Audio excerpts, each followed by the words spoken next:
Y antes de que podamos nosotros continuar estudiando Apocalipsis, es imprescindible, es importantísimo que comprendamos los 7 ministerios del Espíritu de Dios, las 7 manifestaciones del Espíritu de Dios, porque el Espíritu de Dios es precisamente el que nos ayuda a entender el Apocalipsis. El Espíritu de Dios es el que nos guía a toda la verdad, es el que nos ilumina y nos muestra las cosas escondidas que solo Él puede escudriñar y revelárnoslas a nuestro espíritu. Dice Apocalipsis capítulo 1 versículo 4, Juan a las 7 iglesias que están en Asia, gracia y paz a vosotros, del que si quiere y quiera venir, y de los 7 espíritus que están delante de su trono. Vamos a ver entonces a continuación, como lo explicamos cuando pasamos por ahí muy rápidamente, que estos 7 espíritus no son 7 espíritus santos, sino que el número 7 es el número de la perfección y de la totalidad, e implica la perfección y el espectro completo que cubre el Espíritu de Dios. Lo vamos a ir viendo con mucha calma en esta noche y vamos a ir bastante despacio. Vamos inmediatamente a ver las otras 2 partes en el Apocalipsis donde aparece esta frase. La segunda es en Apocalipsis 4, versículo 5. Y del trono salían relámpagos y truenos y voces, y delante del trono ardían 7 lámparas de fuego, las cuales son los 7 espíritus de Dios.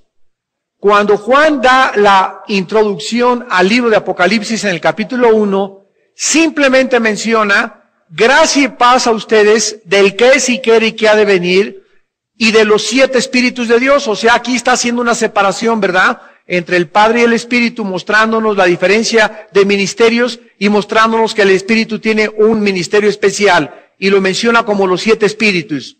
La segunda vez que el Espíritu Santo usa esta frase, los menciona asociados con 7 lámparas de fuego. Vean ustedes, las lámparas son luz y el fuego es uno de los elementos que se usan precisamente para el Espíritu Santo. En el día de Pentecostés entró como un viento el Espíritu Santo y sobre cada uno de los apóstoles aparecieron pequeñas lenguas de fuego. Ahora vayamos a Apocalipsis 5, versículo 6. Y miré, y vi que en medio del trono y de los 4 seres vivientes y en medio de los ancianos estaba en pie un cordero como inmolado. Aquí es importante la palabra griega que se usa para cordero, porque en el griego hay 2 palabras para cordero. Una es arnión, que es la que se usa aquí y se refiere a un corderito chiquito, y la otra es amnos, que se habla o se refiere a un cordero o a un borrego ya grande. Entonces aquí a Cristo se le asocia con un corderito. Mientras más chico, ustedes saben, las ovejas son más indefensos, más frágiles, más tiernos. Y la palabra inmolado es la palabra griega spato, con S, spato, que se refiere a una muerte violenta, a una muerte trágica. Entonces Jesús es visto en el cielo como un cordero pequeñito, indefenso, frágil, tierno, y al mismo tiempo que fue cruelmente asesinado. Es el cuadro o el símbolo que el apóstol Juan nos proyecta acerca de Cristo, y es el símbolo que el Espíritu Santo nos quiere transmitir a nosotros. Ahora dice a continuación que Cristo o este cordero tenía 7 cuernos. Los cuernos siempre en la Biblia nos hablan de reinos o de poderes mundiales o de autoridad de gobiernos. Cuando dice la Biblia que Cristo tenía 7 cuernos, se refiere a que Jesús tiene el poder total y completo de todos los gobiernos del mundo y del universo. Por eso se le designa como Rey de Reyes y Señor de Señores. Y dice la Biblia que también tenía 7 ojos. Sabemos que Cristo no tiene ni 7 cuernos literales, ni tampoco tiene 7 ojos, pero la Biblia nos explica el significado, los cuales son los 7 espíritus de Dios. Pero ahora vean ustedes a continuación que no solamente nos dice la Biblia que el espíritu está en la mirada de Jesús. ¿Ya lo vieron? Los ojos representan al Espíritu de Dios o la perfección del Espíritu de Dios. Y cuando el Espíritu de Dios estaba dentro de Cristo, se manifestaba a través de sus ojos. Y cuando el Espíritu quería ver, usaba los ojos de Jesús. Cuando el Espíritu quería actuar, actuaba a través de los ojos de Jesús. Jesús dijo, la lámpara, la luz del cuerpo son los ojos. Si dentro del cuerpo hay oscuridad, entonces también el ojo está oscuro. Pero dice la Biblia, además, que estos 7 espíritus de Dios son, ¿qué cosa? Enviados por toda la tierra. Si nosotros nos quedáramos aquí en Apocalipsis y no tuviéramos el libro de Isaías y no tuviéramos los otros libros de la Biblia, ¿verdad? Pues estaríamos preguntándonos cómo son enviados estos 7 espíritus, cómo pueden estar en los ojos de Jesús los 7 espíritus, pero lo vamos a descubrir y a investigar en esta noche. Ahora vayamos al Antiguo Testamento, al libro de Zacarías, capítulo 4. Zacarías, capítulo 4. Volvió el ángel que hablaba conmigo y me despertó, como un hombre que es despertado de su sueño. Y me dijo, ¿qué ves? Y respondí, he mirado y he aquí un candelabro, todo de oro, con un depósito encima y sus 7 lámparas encima del candelabro. 7 lámparas encima del candelabro y 7 tubos para las lámparas que están encima de él. Vean ustedes que es un candelabro con 1, 2, 3, 4, 5 lámparas arriba de él. Este es exactamente el símbolo y el objeto en el cual Juan fija su vista en el capítulo 1 de Apocalipsis, cuando dice, y vi a Jesús en medio de 7 candelabros o 7 candeleros de oro. Noten ustedes que ahora son 7 luces o 7 lámparas encima del candelabro. 10. Zacarías 4. Porque los que menospreciaron el día que ñece se alejaron, y verán la plomada en la mano de Zorobabel. Estos 7 son los ojos de Jehová que recorren toda la tierra. A ver, en el Apocalipsis son 7 lámparas, son 7 ojos y están en Cristo. En el Antiguo Testamento dice que estos 7 ojos y estas 7 lámparas que están arriba de un candelabro son los ojos de Jehová, y se dice lo mismo que en Apocalipsis 5:6, recorren toda la tierra. El Espíritu Santo nos muestra noche que el poder total que estaba dentro de la tercera persona de la Trinidad estuvo en la persona de Jesús mientras Él caminó en la tierra. Jesucristo tenía estas 7 manifestaciones que vamos a comenzar a estudiar del Espíritu Santo. Era el Espíritu de Jehová, Espíritu de sabiduría, de inteligencia, de consejo, de poder, de temor de Jehová. Son 7 manifestaciones que tiene Dios y que son las mismas que tiene para todos nosotros en esta noche. No todos los cristianos, todos tenemos el Espíritu de Jehová, como lo vamos a ver en esta noche. Pero no todos tienen sabiduría, no todos tienen inteligencia, no todos tienen consejo, no todos saben aconsejar, no todos tienen conocimiento, inteligencia, sabiduría, no todos tienen el temor de Dios. Y cada vez que nosotros estamos acercándonos más a Dios y conociendo más a Dios, Él nos va a dar más sabiduría, la inteligencia aumentará dentro de nosotros, la comprensión de las cosas espirituales, y además comenzaremos a verdaderamente entender quién es Dios.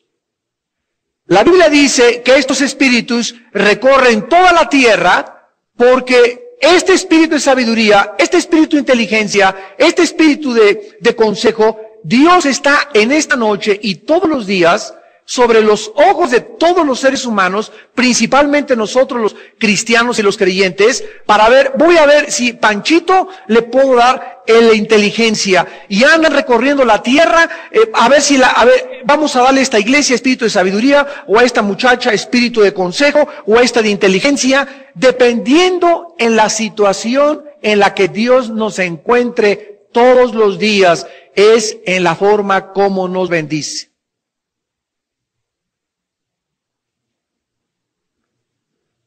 Dice en 2 Crónicas 16, 6 y 7 que Dios recorre toda la tierra buscando personas en quienes poder manifestar su poder.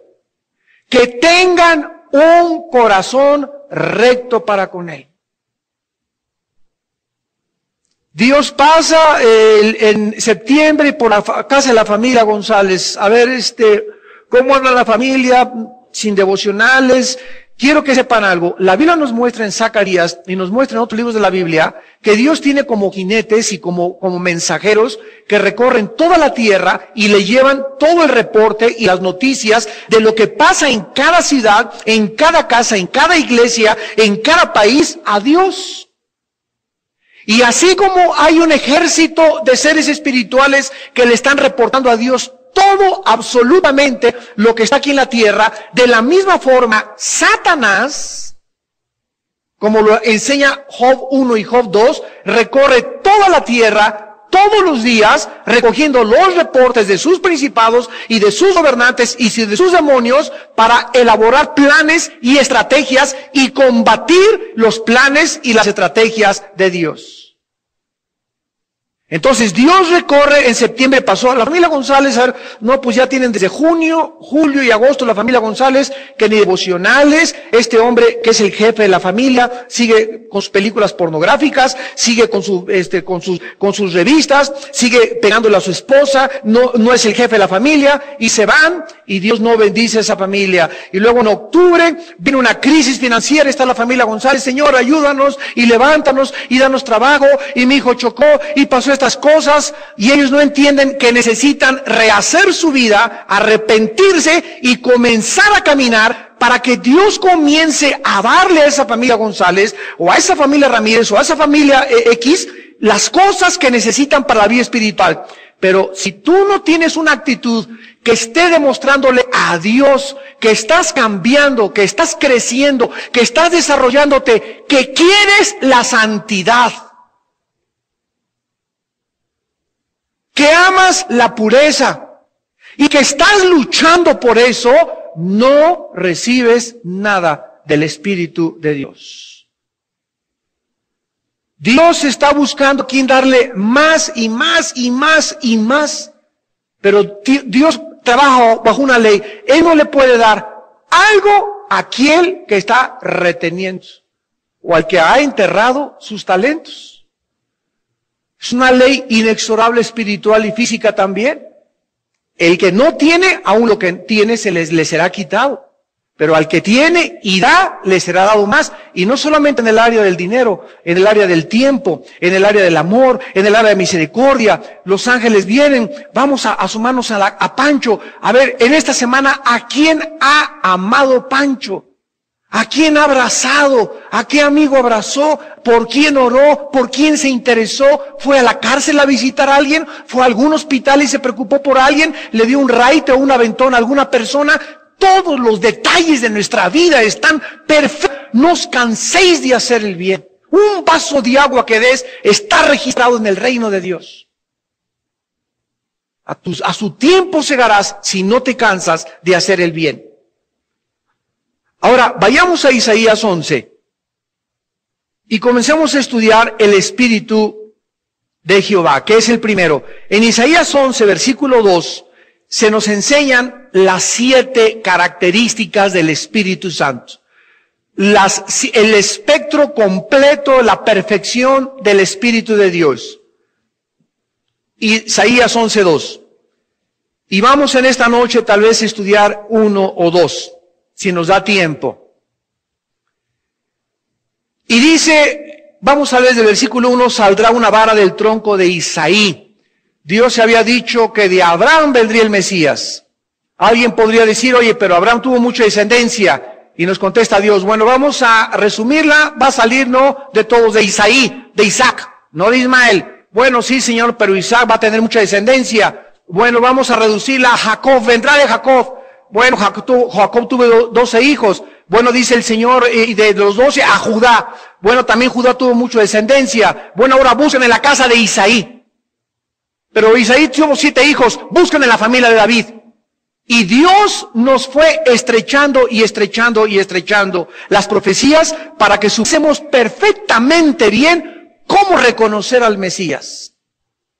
Y esta evidencia de la palabra profética es una de las más grandes evidencias que existen acerca de la veracidad y acerca de la exactitud y de la certeza y de la verdad de que la Biblia es la palabra de Dios y de que Jesús es el Mesías prometido. Saldrá una vara del tronco de Isaí. Isaí fue el papá de David. Y un vástago retoñará de sus raíces. Ahora, de este hombre que venía de David, que fue el rey David, del cual vino Jesucristo, ¿cómo dice Apocalipsis 5? ¿Cómo se llama Jesús? El león de la tribu de Judá y la raíz de David. Entonces, lo mismo que dice Juan Apocalipsis, Isaías 750 años de Cristo lo mencionó. Él es el vástago que retoñó de entre la familia de David. Ahora dice el versículo 2, reposará sobre él espíritu de Jehová, espíritu de sabiduría y de inteligencia, espíritu de consejo y de poder, de conocimiento y de temor de Jehová. Aquí tenemos las 7 características, el espectro de las 7 manifestaciones del Espíritu de Dios, que está Dios buscando a quien poder darle cada una de estas características. Ahora, el Espíritu de Jehová es el mismo Espíritu de Hashem Adonai. Es el Espíritu del Padre. Es el Espíritu de Dios. Es el Señor mismo, el Creador de todas las cosas. Aquel que dice, en el principio Dios hizo los cielos y la tierra. Y el versículo 2, y el Espíritu de Dios se movía sobre la faz de las aguas. Es el primer versículo en la Biblia donde aparece el Espíritu de Jehová. ¿Y cómo aparece el Espíritu de Jehová? En el primer versículo de la Biblia y en el segundo, moviéndose. La palabra se movía es en el hebreo empollar. Como la gallina se para arriba de los huevitos y comienza a hacerle así la gallina para empollar los huevitos, así se retrata el Espíritu Santo sobre el planeta Tierra. Como una gallina cubre a un planeta, el Espíritu Santo cubrió la Tierra y la hizo empollar. La hizo que la Tierra produjera vida. Desde el principio, el Espíritu de Dios es el autor y el que da la vida.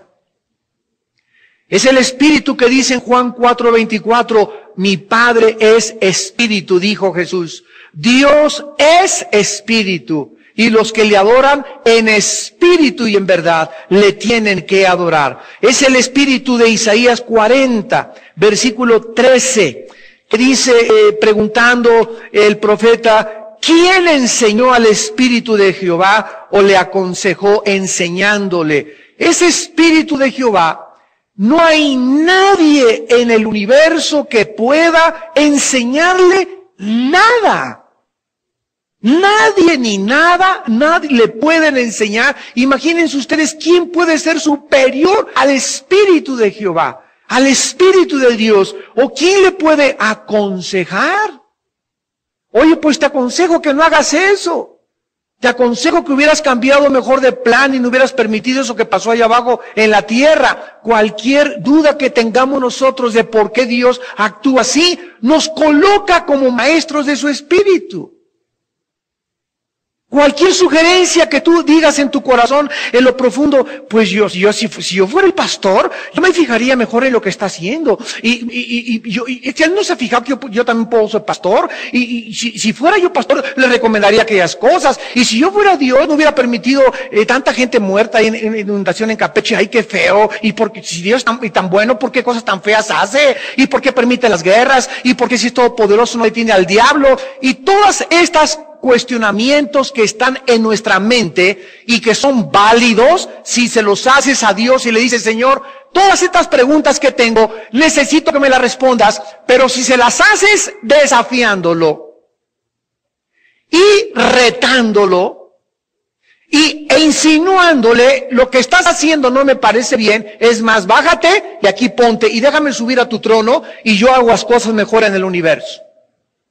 Esa es la culminación y el clímax de la soberbia humana. Cuando nosotros creemos que podríamos manejar el universo y controlar las cosas y llevar a cabo todos los acontecimientos y eventos de la historia, mejor que Dios.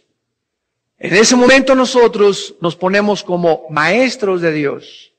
Y el profeta preguntó hace 2750 años, ¿quién enseñó al Espíritu de Jehová? ¿Quién le aconsejó enseñándole? ¿A quién, dice el versículo 14, a quién le pidió consejo para ser avisado? ¿Quién le enseñó el camino del juicio? ¿O le enseñó conocimiento o le mostró la senda de la prudencia? La respuesta es nadie. Bueno, ese es el Espíritu que estaba dentro de Jesús. ¿Se imaginan? Dice Colosenses 2, versículo 2, en Cristo están todos los secretos de la sabiduría y del conocimiento. Si alguna persona en este universo que nos rodea anhela conocer y anhela saber y busca respuestas a las tres principales incógnitas de la filosofía, de dónde venimos, quiénes somos y a dónde nos dirigimos, las vas a encontrar en la persona de Jesús. En ningún gurú, en ninguna religión, en ningún sistema comunista, en ningún sistema filosófico, en ninguna biblioteca de ninguna parte del mundo. La verdad no es un concepto, la verdad es una persona. No es un concepto filosófico, la verdad moral y espiritual es una persona y se llama Jesús. Cuando Pilato tuvo enfrente a Jesús y le dijo en Juan 18, ¿qué es la verdad? Jesús se quedó y le contestó, yo para eso he venido a este mundo, para dar testimonio de la verdad. Todo el que es de la verdad, oye mi voz. Y Pilato le dice, ¿la verdad? ¿Qué es la verdad? Pilato, en ese momento creyó que Jesús le iba a contestar, pues la verdad es esto y esto. Pero Pilato nunca supo que tenía a la verdad enfrente de él. Jesús no le contestó porque él era la verdad. Jesús no le contestó porque no era una respuesta filosófica la que Pilato necesitaba. Él tenía la personificación de la verdad enfrente de él. Y cuando nos damos cuenta que la verdad es una y no es relativa ni subjetiva, en ese momento nos podemos descubrir que nadie, absolutamente nadie puede contestar qué es la verdad más que el Hijo de Dios. Ahora, este espíritu de Jehová que estuvo sobre Jesucristo, es importante que comencemos a entender cómo operaba, porque si aprendemos cómo operaba en el Antiguo Testamento, vamos a descubrir cómo operaba en el Nuevo Testamento. Y, escúchenme, vamos a ver cómo opera en Apocalipsis. Porque recuerdan cuando estuvimos estudiando hace 2 o 3 conferencias, que Jesús, cuando bajó al mundo, bajó bajo la ley. Y cuando Jesucristo estuvo en este mundo, no sabía todo. No sabía todas las cosas porque no estimó el ser igual a Dios, se despojó de sus prerrogativas, de muchas cosas que él tenía y se puso debajo del Padre y guiado por el Espíritu Santo. Cuando Jesucristo resucita, sube al cielo, es glorificado, es sentado a la diestra del Padre, es puesto sobre todos los tronos y principados del universo, es Señor de señores y Rey de reyes, desde hace 2000 años en el universo allá arriba, y entonces Él baja a la tierra, y se le aparece a Juan, Y cuando se le aparece a Juan Jesucristo, ya es el Cristo que ha recibido la corona, ya es el Cristo que entró al lugar santísimo, ya es el Cristo glorificado, ya es el Cristo exaltado, ya es el Cristo vencedor, es el Cristo victorioso. Y cuando baja aquí le dice a Juan, ahora tengo las llaves de la muerte y del Hades. Antes no las tenía. Hasta después de que él venció y resucitó, se le entregaron las llaves de la muerte y del Hades. Para que él pudiera tener las llaves de la muerte, tenía que haber vencido antes a la muerte. En el libro de los Jueces, vamos rápidamente a Jueces capítulo 6, vamos a ver un ejemplo, cómo operaba el Espíritu Santo. El Espíritu de Jehová, o el Espíritu Santo, que son sinónimos, Ruach el Kadosh, el Espíritu Santo, operaba en el Antiguo Testamento temporalmente. Temporalmente. En otras palabras, el Espíritu de Dios bajaba sobre una persona, como los jueces lo vamos a ver sobre Gedeón, Sansón, David, y los capacitaba, los habilitaba para el servicio a quien Dios los había llamado, y ese espíritu se subía otra vez y ya no operaba en esa persona. Y las personas lo sabían, ¿verdad? Sansón lo descubrió porque cuando el espíritu venía sobre Sansón, Sansón no hacía pesas, ni tomaba anabólicos, ni chochos, ni cosas de esas, sino que Sansón debía su fuerza extraordinaria a que el Espíritu Santo entraba dentro de él, y cuando el Espíritu estaba dentro de Sansón, Sansón podía, lo vamos a ver, ¿verdad?, matar a 300 filisteos, podía cargar una puerta de 350 kilos, podía agarrar a un león así como si fuera un cabrito y hacerle así en las quijadas, y podía tener una fuerza extraordinaria. Pero Sansón descubrió trágicamente que ese espíritu, él no lo manejaba, él no podía decirle cuándo lo ungiera, sino que el Espíritu Santo estaba sobre Sansón, y cuando el Espíritu Santo se iba de Sansón, Sansón era igual como tú y como yo. Y un día lo amarraron a Sansón, y él, creyendo que el Espíritu Santo era su siervo, y que hacía lo que él quería, y podía dar la fuerza cuando él quería, comenzó, y nada, y dice la Biblia, es que no sabía que el Espíritu de Dios le había abandonado. Y trágicamente descubrió Sansón que el Espíritu Santo no era su siervo, ¿verdad? Y que él no era el que mandaba al Espíritu Santo, sino que soberanamente operaba sobre él. Pero Sansón fue un hombre tan sensual y le gustaban tanto las mujeres, y no pudo poder controlar su sensualidad, que finalmente Dios le abandonó y le dejó. Y lo agarraron, le sacaron los ojos, le cortaron el pelo, lo hicieron un payaso, se burlaron de él, y finalmente, en la gracia y soberanía de Dios, le permitió Dios recargar sobre 2 columnas y morir debajo de todos los filisteos. Lo que Sansón no hizo en la vida, lo hizo en el momento de su muerte. Dice aquí en Jueces 6, versículo 34, entonces el Espíritu de Jehová vino sobre Gedeón, y cuando éste tocó el cuerno, los abiezritas se reunieron con él. Jueces 14. Es muy importante la palabra sobre. Jueces 14:6. El Espíritu de Jehová vino sobre, no dentro de, sobre Sansón, quien despedazó al león como quien despedaza un cabrito, sin tener nada en su mano, o sea, con las puras manos, y no declaró ni a su padre ni a su madre lo que había hecho. Jueces 15, versículo 14, y así que vino hasta Leí, está hablando de Sansón, 15:14, Jueces. Los filisteos salieron gritando a su encuentro, pero el Espíritu de Jehová vino sobre él, y las cuerdas que estaban en sus brazos volvieron como lino quemado con fuego, y las ataduras se cayeron de sus manos. Y hallando una quijada de asno fresca, extendió la mano y la tomó, y mató con ella a 1000 hombres. ¿Se imaginan ustedes con una quijada de un burro o de un animal matar a 1000 hombres, 1 contra 1000? ¿Se imaginan 1 contra 1000? O sea, te rodean 1000 personas. Digo, ¿qué probabilidades tienes de salir vivo? Ninguna. Por más fuerte, por más karateca, por más Jackie Chan que te digan.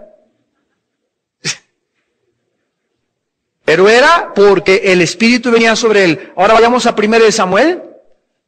Ahí después de Jueces sigue Samuel. Para que no te vayas a Apocalipsis. 1 Samuel 16. Versículo 13. 1 Samuel 16, 13. Y Samuel tomó el cuerno del aceite y lo ungió en medio de sus hermanos. Desde aquel día en adelante, el Espíritu de Jehová vino sobre David. Desde aquel día en adelante, el Espíritu vino sobre David. Y se levantó luego Samuel y se volvió a Ramá. Vemos nosotros que entonces el Espíritu Santo venía sobre las personas, las capacitaba y les daba poder. Entonces el Espíritu Santo los dejaba. El Espíritu Santo en el Antiguo Testamento no entró dentro de las personas para morar y hacer su habitación permanente como lo hizo y como lo tenemos actualmente todos los que hemos entregado nuestra vida al Hijo de Dios. Estas son las diferentes operaciones en el Antiguo Testamento, en el Nuevo Testamento. Ahora, en el Nuevo Testamento, cuando una persona se convierte, escúcheme con mucho cuidado, recibe al Espíritu de Jehová para entrar dentro de la persona. Y dice Efesios 1, 13 y 14, que el momento en que el Espíritu entra es un sello. Es un sello. La presencia del Espíritu Santo es un sello permanente el día de mi resurrección. Es un sello, es una garantía del Espíritu en mi vida de que le pertenezco a Dios. De que le pertenezco a Dios. Ahora, después de Pentecostés, recibieron ya los discípulos el Espíritu Santo, pero en Pentecostés fueron llenos del Espíritu Santo. Y después fueron otra vez llenos del Espíritu Santo. Y después fueron otra vez llenos del Espíritu Santo. Y dice, venía el Espíritu sobre de ellos y hacían esto. Y venía sobre Pablo, no dentro porque ya lo tenían, venía sobre de ellos y hacían tal o tal cosa. Y por eso hay tanta confusión entre recibir el Espíritu Santo y el bautismo del Espíritu Santo.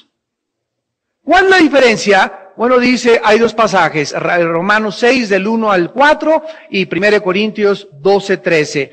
En el momento que una persona recibe al Espíritu de Jehová, al Espíritu Santo o al Espíritu de Cristo, que es lo mismo, lo vamos a ver ahorita en Romanos 8, en ese momento yo le pertenezco a Dios, he sido sellado con el Espíritu Santo, con cuidado, el Espíritu Santo nunca, jamás se va a salir de mí. Nunca, nunca, nunca, nunca, hasta que yo resucite. Que me porto mal, el Espíritu Santo se contrista, le causo dolor. Me sigo portando mal, lo apago. Reduzco su influencia dentro de mí, lo limito, lo bloqueo y ya Dios ya es un cristiano totalmente entregado al juicio de Dios. Pero el Espíritu Santo no se sale dentro de mí. Ahora, un cristiano que tiene al Espíritu Santo y es obediente y es puro y es santo, el Espíritu Santo ya está dentro de él y está en toda su manifestación, pero el Espíritu Santo lo comienza a ungir, significa que viene arriba o sobre de él y lo comisiona para tales cosas. Miren, por ejemplo, cuando yo vengo aquí y les predico a ustedes, yo necesito venir aquí forzosamente, ¿verdad? En el Espíritu y humillado y orado y en la palabra y examinar mi corazón. Porque yo me doy cuenta aquí cuando estoy compartiendo la palabra de Dios, que cuando yo me bajo por esas escaleritas, ya no soy igual. Y el día que yo quiero, ahorita voy a aventarme un sermón, si no tengo al Espíritu Santo y en ese momento no está sobre de mí, si no tengo esa unción, no puedo predicar igual. Puedo predicar en la carne y puedo dar un gran sermón, pero no está la gloria de Dios en mi vida, ni la presencia del Espíritu Santo en mi vida. Y cuando uno confía y uno comienza ya a saber y a distinguir cuándo estuvo la presencia de Dios conmigo y cuándo no, comenzamos a sentirnos tan dependientes de Él, que de veras, yo siempre que subo a cualquier lugar, ¿verdad? Me tiemblan las rodillas y no me siento, no sé qué voy a decir, ni mucho menos. Y ya al subirme aquí ya me doy cuenta que algo milagroso pasa, porque no la hago allá abajo. Y qué bueno que Dios nos recuerde continuamente eso. Como dice Pablo, cuando fui a ustedes fui con mucho temblor y con mucho temor. Y me temblaban las rodillas, hasta puse no saber ninguna otra a Cristo y a este crucificado. Entonces es maravilloso descubrir nuestra dependencia, nuestra necesidad de que no es Espíritu Santo. Si dan un buen sermón, Padre, Padre, gracias porque tú lo hiciste a través de mí. Nunca, nunca, nunca te enorgullezcas de ninguna cosa que hagas en la vida. Siempre dale la gloria a Dios para que el Espíritu Santo no se contriste dentro de ti. No vas y digas, ay, qué padre canté, ¿verdad? Ni Pavarotti. Y qué bien me salió esto, no hombre, qué bárbaro, es buenísimo, ¿no? Con la guitarra, qué bruto, con el saxo, con la trompeta, con lo que sea. El momento que comenzamos a sentir que somos algo o alguien, ofendemos al Espíritu de Dios. Y esa es la razón por la cual es tan importante recordar, Dios está cercano a los quebrantados y contritos de espíritu. ¿Quieres que se acerque Dios a tu vida? Quebrántate y mantente humillado. ¿Quieres que Dios, lo contrario, quieres que Dios se aleje a tu vida? Comienza a sentir o a creerte que eres algo o alguien. Y así espantas a la paloma. Ahora, en Juan 14:6, vemos que el Espíritu Santo bajó, el Espíritu de Jehová bajó del cielo, el Espíritu de Jehová, como respuesta a una oración de Jesús. Juan 14, 16 y 17. Y yo rogaré al Padre. Imagínense si el Padre no le iba a contestar al Hijo, ¿verdad? Cuando Él hizo siempre toda su voluntad. Gracias a este ruego del Hijo al Padre, el Padre nos envió, y la palabra que se usa aquí para el Espíritu Santo en el griego es Paracleto, con K, Paracleto. Se tradujo consolador, pero es la palabra que los griegos usaban para abogado. Abogado. No licenciado, licenciado te habla de licenciaturas. Abogado. La palabra abogado implica alguien que es llamado al lado de otra persona para defenderla, para abogar por ella, para pelear su caso en su lugar de él, con los derechos. Mientras el preso está en la cárcel, el preso no puede salir, hay alguien que lo representa ante los juzgados, ante los jueces, que lo defiende, pide su causa, presenta las pruebas, etcétera, etcétera. Esta es la palabra que se usa para el Espíritu Santo. ¿Por qué? Bueno, aquí lo dice, para que esté con nosotros. El Espíritu Santo es llamado el Paracleto por Jesús, porque el Espíritu Santo viene a nuestra vida, dentro de nosotros, dice Romanos 8, a interceder en nuestro lugar, porque como hemos de pedir, no sabemos. Entonces, cuando yo caigo de rodillas, hoy en la noche, mañana cuando me levante, o cuando estoy orando, muchas veces no sé qué pedirle a Dios. O no sé exactamente si lo que estoy pidiendo es egoísta o a lo mejor debo pedir por otras cosas más importantes. Entonces yo me tengo que recluir, caer en hinojos y comenzar, Padre Santo, te alabo, te bendigo. Es maravilloso cuando comienzas a orar a Dios y no le pides nada, nada más adorarlo. Padre, bendito sea tu nombre, bendito sea Jesús. Comienzas a tener paz, comienzas a ponerte tranquilo contigo y con Dios, comienzas a tranquilizarte, comienzas a estarte quieto delante de Dios 10, 15 minutos. Si tú te aprendes a esperar en oración a que el Espíritu Santo comience dentro de ti a salir y a revolotear, y después de que estás orando y alabando a Dios, y el Espíritu Santo siente tu sinceridad, Él siente tu conciencia, Él siente que es tu arrepentimiento. Si el Espíritu siente todas esas cosas, el Espíritu comienza a abrir nuestro entendimiento y a iluminarnos para que pidamos guiados por Él. Y cuando nuestra oración es guiada por el Espíritu de Dios, tenemos la 100% de seguridad que Dios nos contesta. Porque es el Espíritu el que intercede con gemidos indecibles. Y estas no son lenguas, como muchos creen. Ahí dice gemidos que no se pueden decir, o sea, la intención de tu espíritu. Él comienza a sentir lo que más profundo deseas. A lo mejor la hermana le está pidiendo a Dios por otra hermana, pero la hermana en su corazón anhela que su hija se salve. El hermano anhela que su hijo deje las drogas. Y él sabe la intención y el deseo de nuestro corazón. Y cuando nos ven en esa pureza y en esa santidad, el Espíritu Santo comienza a fluir a través de nosotros, a iluminar nuestros pensamientos, para que comencemos a pronunciar palabras que a lo mejor ni siquiera nos salen de la boca, pero la pura intención la conoce el Espíritu, se la comunica al Padre y el Padre nos da la respuesta porque es conforme al Espíritu de Dios nuestra oración. Esto se llama en Efesios 6:18 orar en el Espíritu. Y tampoco es lenguas necesariamente. Muchos creen que nada más en lenguas es en el Espíritu y todos los que no hablan en lenguas pues hablan en la pura carne, ¿verdad? Eso es ridículo, ¿verdad? Son enseñanzas tan tontas. Dice, rogaré al Padre, les dará otro consolador, y este consolador, ¿verdad? Ya vemos, comienza a abogar por mí, a presentar ante el Padre mi causa, y estará con nosotros para siempre. Dice el versículo 17, que también se le llama el Espíritu de verdad. ¿Qué es la verdad? Jesús dijo, yo soy la verdad. ¿Cuándo Jesús comprobó que la verdad no era un concepto? Cuando dijo en Juan 8, 31 al 35, y la verdad los hará libres. Se refería a Él. Él como la verdad es el que nos da la libertad. Entonces cuando dice la Biblia que el Espíritu de Jehová es el Espíritu de verdad, esto es tremendo.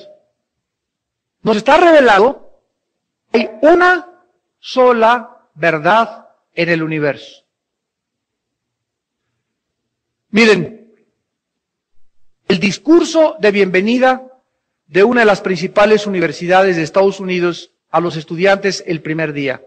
Escuchen lo que el director de la universidad le dijo a los estudiantes el primer día de clases en una de las mejores universidades de Estados Unidos. Bienvenidos, quiero que sepan todos ustedes que aquí hay absoluta tolerancia para todos los credos, para todas las religiones, para todos los temas de pensamiento y para todos los estilos sexuales y de vida que cada quien tenga. No somos intolerantes con alguien que sea intolerante en cuanto al credo, religión o estilo de vida sexual de cualquier persona. En esta universidad, si tú eres homosexual, te respetamos. Si eres lesbiana, te respetamos. Si crees en Buda, te respetamos. Si crees en Mahoma, te respetamos. ¿Por qué? Porque cada quien tiene su verdad y no puede existir una verdad objetiva y verdadera. Suena bien, ¿verdad? Sin embargo, debajo de esto se encuentra la filosofía de un español que escribió un libro que se llama El mito nacionalista. Y en este libro él explica que no se puede determinar quién tiene la verdad porque cada persona tiene su verdad. Y tú, estudiante que me estás escuchando, vas a ir a la secundaria y vas a ir a la preparatoria y vas a comenzar a hablar de Cristo y vas a escuchar esto y te van a decir, es que esta es tu verdad, déjame a mí en mi verdad y no te metas porque todos tenemos nuestros diferentes puntos de vista de la vida. Esto se llama subjetivismo o relativismo filosóficamente. O sea, no existe una verdad absoluta. Son muchas verdades y cada quien tiene su punto diferente de la verdad. En otras palabras, cada quien tiene la razón, cada quien tiene el derecho de determinar por sí mismo qué es la verdad. Imagínense nada más qué es el mundo y la cultura en la que estamos viviendo. Y cuando un estudiante, cuando una persona, cuando un cristiano, cuando un pastor, cuando un teólogo se enfrenta ante este ataque filosófico, principalmente a nivel universitario, pues entonces todos los universitarios comienzan a quebrar, se la di, pues yo soy así, nadie se meta conmigo, y entre ustedes tampoco se metan conmigo, y entonces ahí es cuando nosotros entramos a un punto de debate donde se llama la intolerancia del cristianismo. ¿Por qué? Ahorita, miren, hace 4 días, ahí en Toluca, Alan, mi hijo, que es pastor y presidente de la Alianza de Pastores de Toluca, me dijo, papá, ¿sabes qué? Que tuvimos aquí una reunión y vinieron budistas, vinieron rabinos, vinieron testigos de Jehová, vinieron sintoístas, vinieron musulmanes, nos invitaron a los cristianos evangélicos, fue quién sabe quién, de qué iglesias representantes, había católicos. Y el tema en el panel hace 4 o 5 días en Toluca, fueron invitados por el gobierno para debatir lo que se llama la tolerancia religiosa. El gobierno está muy interesado de que todas las ARs, las asociaciones religiosas, seamos tolerantes unas con otras. Y la tolerancia cabe entre nosotros en el sentido, por ejemplo, el cristianismo se diferencia del catolicismo, se diferencia de los musulmanes, en que el catolicismo y los musulmanes y los mahometanos obligan a la gente a que sea musulmana y si no se le considera infieles y usan la fuerza para convertirlos. Y la meta del mundo musulmán es convertir a Occidente a través de la fuerza y matar inclusive al que se resista. Y esto está en el libro del Corán. El cristianismo se diferencia en que Jesús dijo, el que cree, venga a mí y beba. El que tenga sed, venga a mí y beba. Y de tal manera para que cualquiera que en mí crea no se pierda, mas tenga vida eterna. Dios nos invita a que vengamos a Él. Nosotros nunca obligamos ni forzamos a nadie a venir a Jesús. Entonces somos tolerantes y no vamos a atacar a los mormones, ni a los católicos, ni a los musulmanes, etcétera, etcétera. Pero cuando se trata de definir ¿quién tiene entre todas las religiones de la verdad? Y el budista dice que él, y el musulmán dice que él, y el judío dice que él. Cuando el cristiano repara y relincha y se levanta y dice, un momentito, es imposible, lógica y filosóficamente, que haya 7 verdades aquí, por lo que tiene que haber una, inmediatamente se le considera intolerante. Se le acusa de revoltoso, orgulloso, exclusivista, radical, y es que el panzoncito gordito que tú tienes, que es Buda, ¿es la verdad? Mira, quiero decirte una cosa, cuando estamos tratando de determinar quién es el que tiene la verdad, se necesita forzosamente investigar las evidencias. Miren rápidamente un ejemplo, aunque me tome aquí un poquito más de tiempo. 11 de septiembre de 2001. 19 muchachos árabes se van contra 2 torres de Nueva York y las destruyen. Y después sale a la luz que estos 19 jóvenes estaban, escúchenme, convencidos de su verdad, de que Alá es el Dios y que a través de la violencia, después del choque contra las torres, lo estaban esperando 12 mujeres en el cielo y la eternidad para siempre. Por otro lado, los Estados Unidos de Norteamérica dicen, estos son terroristas, estos son asesinos, estos son estos. Ellos dicen, los árabes, no es cierto, son ustedes, son hijos del gran Satán. Estados Unidos dice, los vamos a perseguir. La pregunta ahorita es, ¿quién de los dos dice la verdad? ¿Quiénes tienen la razón? ¿Los terroristas o los Estados Unidos que los acusaron de asesinos y ladrones? Ahora, si decimos que los terroristas tienen la verdad, y si tú dices que Estados Unidos tiene la verdad, la pregunta es, demuéstramelo.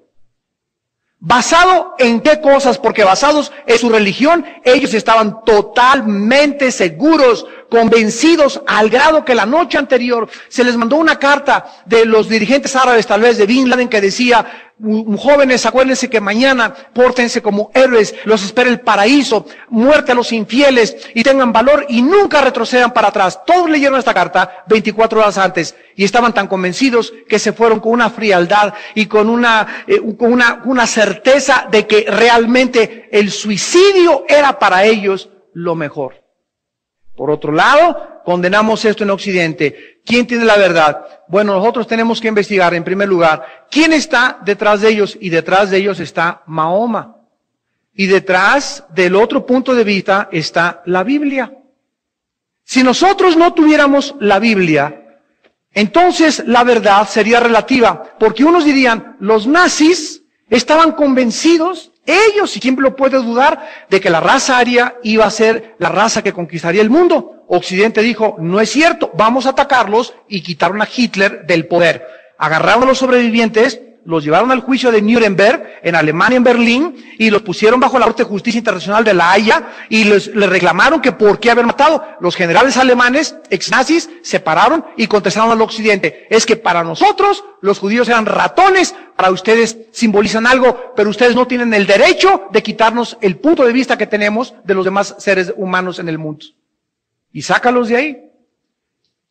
¿Cuál es la conclusión? Te vuelvo a repetir. Si no tuviéramos un parámetro, si no tuviéramos una medida, si no tuviéramos una norma, si no tuviéramos un patrón que pudiera determinar y comparar uno con el otro, viviríamos en un mundo relativista, donde cada quien haría lo que le da la gana. ¿Sabes qué? Yo soy homosexual, no te metas conmigo. Yo así nací, es mi estilo de vida, así lo creo y voy a adoptar hijos. Tú ten lo que quieras, no te metas conmigo, yo no me meto contigo.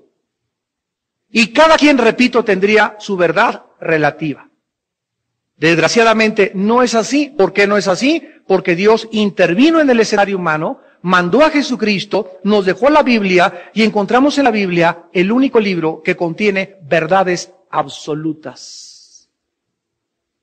Todas las verdades en la Biblia dicen, así tiene que ser. Escucha, la verdad relativa del mundo es verdad para ese tiempo, es verdad para ese pueblo, es verdad para los nazis, es verdad para los árabes. Las verdades absolutas te dicen esto: la verdad es verdad para los tiempos de los nazis, es verdad para los chinos, es verdad para el siglo XX, para el siglo XVIII, para el siglo X, y las verdades iguales, morales, éticas y filosóficas no pueden cambiar. Si algo cambia la verdad, deja de ser verdad. Ya no es verdad, es absolutamente relativo.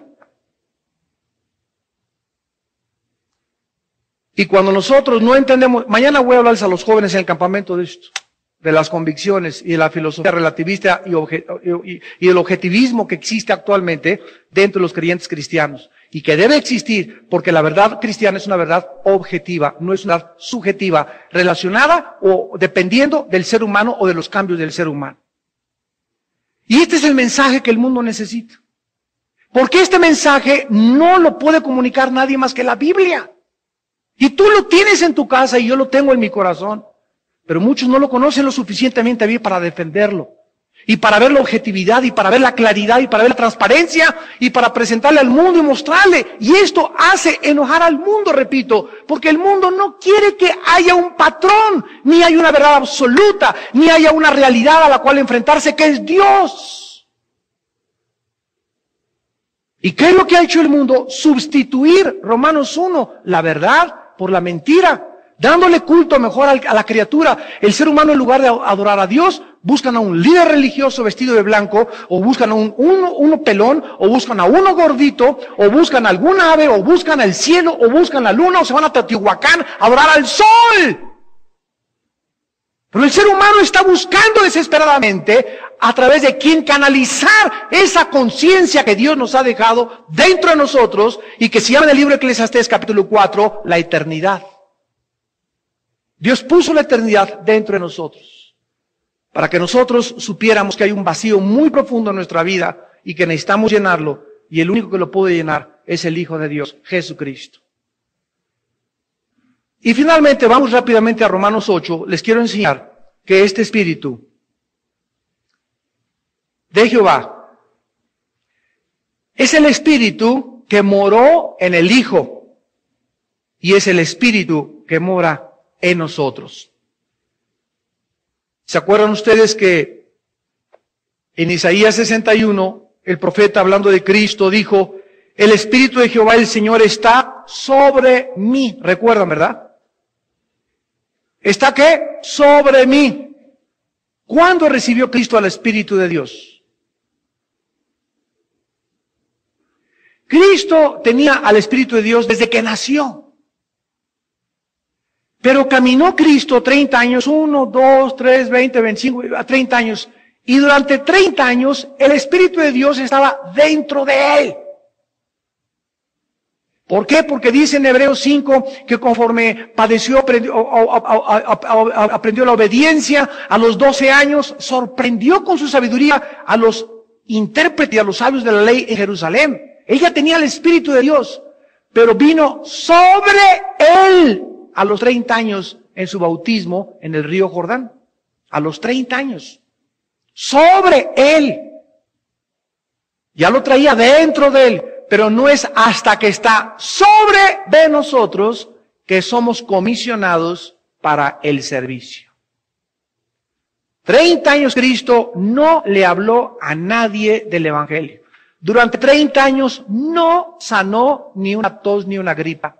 Durante 30 años no echó a ningún demonio fuera. No hizo nada hasta que el Espíritu vino sobre de él. En Romanos 8 dice el versículo 9, mas vosotros no vivís según la carne, sino según el Espíritu, si es que ¿quién? Con lupa, sacar una lupa. Si es que el Espíritu de Dios mora en vosotros. Ahora miren lo que el Espíritu Santo hace. Y si alguno no tiene el Espíritu de ¿quién? ¿Cuántos espíritus tenemos dentro de nosotros? ¿Perdón? Dice la Biblia que el Espíritu del Padre y el Espíritu de Cristo es uno. Tenemos al Espíritu del Padre y tenemos al Espíritu de Cristo dentro de nosotros. ¿Por qué? Porque Cristo es Espíritu y lo tenemos dentro de nosotros cuando lo recibimos como Salvador. Ahora, vayamos más adelante, Romanos 8, versículo 11, ahí mismo, capítulo 8, versículo 11. Y si el Espíritu de aquel que levantó de los muertos, ¿quién es aquel? El Padre. ¿Cómo que Cristo? Y si el Espíritu de aquel que levantó de los muertos a Jesús, aquel es el Padre, o sea, y si el Espíritu del Padre, que fue el que levantó a Jesús de los muertos, mora en vosotros, ¿verdad? Otra vez se vuelve a decir que el Espíritu de Jehová está morando dentro de nosotros. Dice, el que levantó los muertos a Cristo Jesús, o sea, el Padre, vivificará también vuestros cuerpos mortales por su Espíritu que mora en vosotros. O sea, Dios el Padre, con su Espíritu, lo envía, le da vida a Jesús, lo levanta entre los muertos, y ese Espíritu que resucitó a Cristo hace 2000 años, está dentro de nosotros morando, y cuando nosotros muramos, va a hacer lo mismo que hizo con Jesús. El Padre levanta a su Hijo como garantía, dice 1 Corintios 15, si Cristo no resucitó de los muertos, somos los más dignos de lástima. Pero es el mismo Espíritu el que nos va a levantar a nosotros. Versículo 14. Porque todos los que son guiados por el Espíritu de Dios, estos son hijos de Dios. Versículo 16. El Espíritu mismo da testimonio a nuestro espíritu de que somos hijos de Dios. ¿Cuántos espíritus tenemos dentro de nosotros? Dos. El Espíritu del Padre y mi espíritu propio. El Espíritu da testimonio a nuestro espíritu. Cuando nacimos de nuevo, nuestro espíritu volvió a vivir. Y ahora el Espíritu del Padre entra a vivir a mi espíritu, porque es en espíritu la comunicación